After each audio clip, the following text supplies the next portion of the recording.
How's it going, Yankee fans? Welcome back to Fireside Yankees with your boys, Alex and Ryan. So today we're talking about Frankie Montas. Now, a guy that most people thought may have not existed because he did not pitch this year, and he obviously has been rehabilitating from a shoulder injury, shoulder surgery, actually.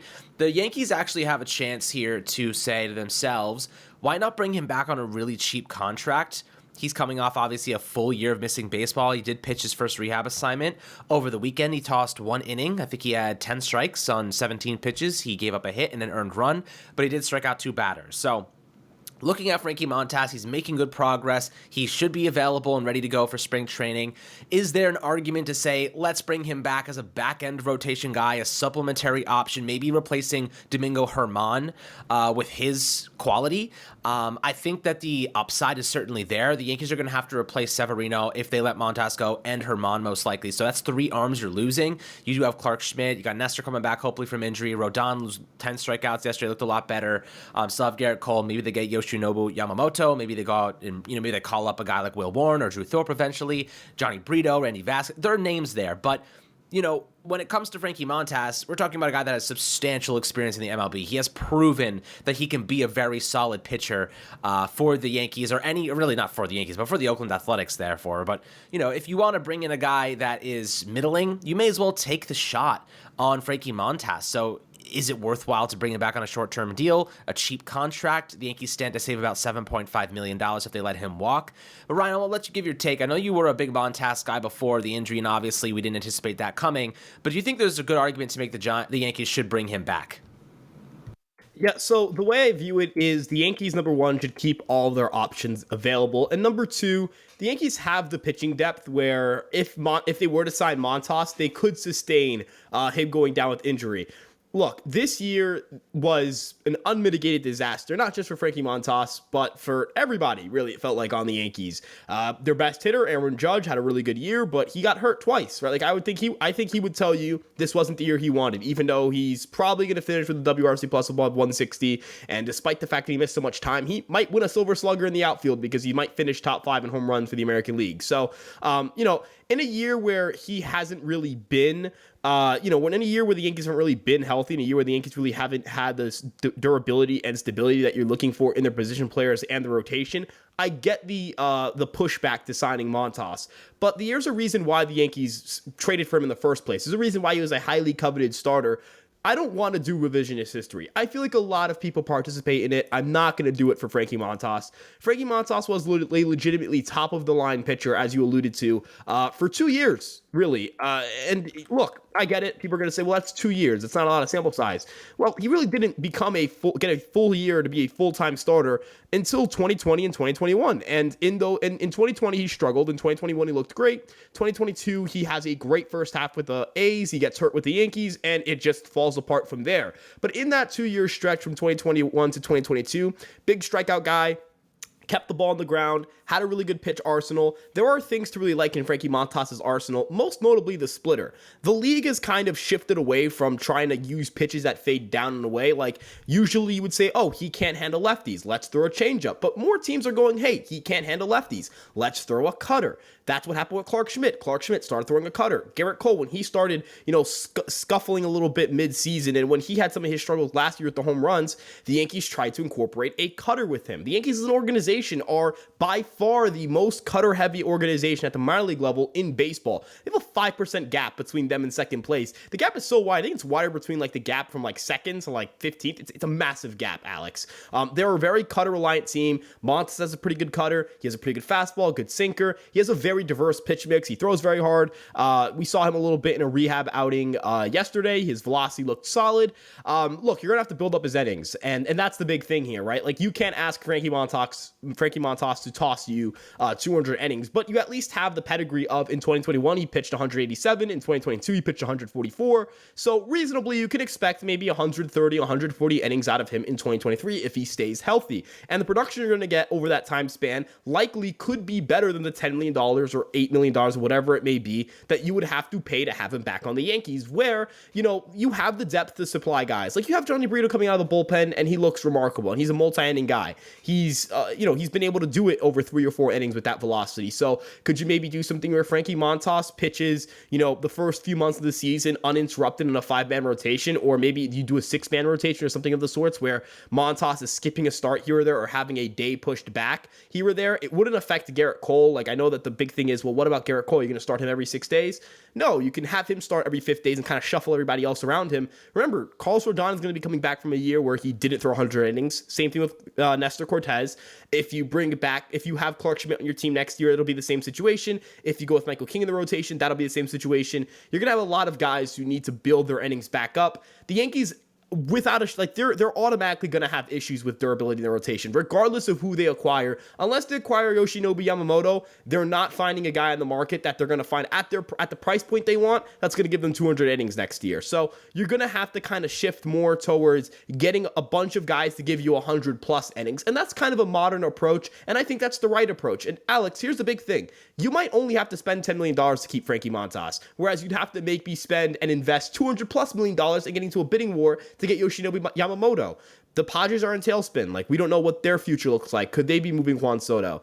We don't know about what the position player market could shape up as. Maybe you can trade for a guy in the offseason, but you're going to have to eat some money to do so. Who knows? But, if the Yankees don't want to make that big-time offer to Yoshinobu Yamamoto that is going to surpass a Mets offer or a Red Sox offer or a Dodgers offer, they can settle for Montas, and they have the pitching depth to support it. So that's really where I'm at. Alex, what are some of your concerns with Frankie Montas if they were to bring him back, and kind of some of your reasons why you may be against it? I mean, my reason against it is pretty simple. Like you said, the rotation is going to suffer through problems and injury, and they're going to have inconsistencies. Committing to a guy that hasn't been healthy lately is just an undeniable risk. You know what I mean? You're risking, $10 million. If you get 50 innings out of him, you're in bad shape. You know what I mean? You need at least 100 innings out of Frankie Montas in 2024 to warrant that type of investment. Alternatively, you trade for somebody, but let's assume that the Yankees do go out and get Yamamoto. They really like him. The interest is obviously there. Cashman's been public about it. They just sent another executive to go watch him. So let's assume that let's like hypothetically assume that the Yankees go into the season with this type of rotation. You got Garrett Cole, you got Yamamoto, you have Carlos Rodon, you got Nestor Cortez, and you have Clark Schmidt. Those are your primary 5 guys. So Frankie Montas is an add-on to that. He is your Domingo Germán. He is your 6th man. He is a guy that can help out of the bullpen if everyone's healthy. He's a guy that can do, they can mix and match here. They can play the matchup game, whatever it might be.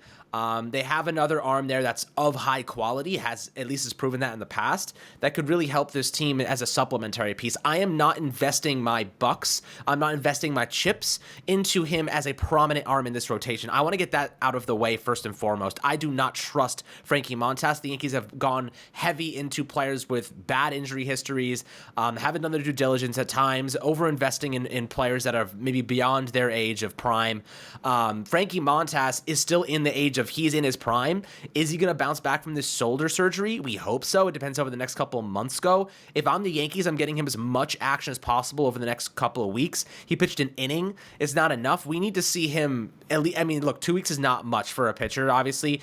Like, you're usually getting 1 start a week, but he's coming back from a significant injury, so we may only see him 1 more time or 2 more times at the very most. So if I am the Yankees, if I'm general manager Brian Cashman, I need to see a legitimate sample size of he's looking a lot better. He's pitching consistently. He's got a couple innings under his belt, whether it's simulated stuff during the offseason, I don't know.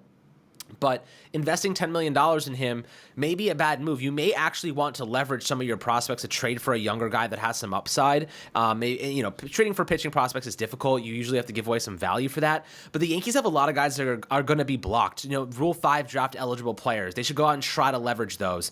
There are guys that can step in and help. But you got like Johnny Brito, you got Vasquez, you got Drew Thorpe and Will Warren and Clayton Beater all ready to kind of make an impact really soon here, if not already making an impact. So you don't necessarily need Frankie Montas. You don't need him to be here. But if he's looking okay over the next couple months and it's going to be cheap, I honestly don't know if I'd invest $10 million on him because I don't trust he can stay healthy. And are you willing to give $10 million to, assuming that they sign Yamamoto? Obviously, that hasn't happened yet, so we don't know. But let's assume we'll play both sides of it. If they do sign Yamamoto, are you still willing to give $10 million to Frankie Montas to be the 6th man in this rotation? If they don't sign Yamamoto, I am 100% willing to take that gamble because we may not have another choice. So how do you play both sides of those if you do get Yamamoto or if you don't get Yamamoto? Yeah, so if you get Yamamoto, then yeah, you shouldn't sign another starter. Like you have Michael King, you have Clark Schmidt, you have Johnny Brito. You can use an opener for Brito if you don't feel comfortable with him starting a first inning. Honestly, like if you sign Yamamoto, you shouldn't like spend another dime on your pitching for like the next couple years. But the thing in my view that makes me pro Montas is that the Yankees have done a very good job with kind of splicing together their pitching staff.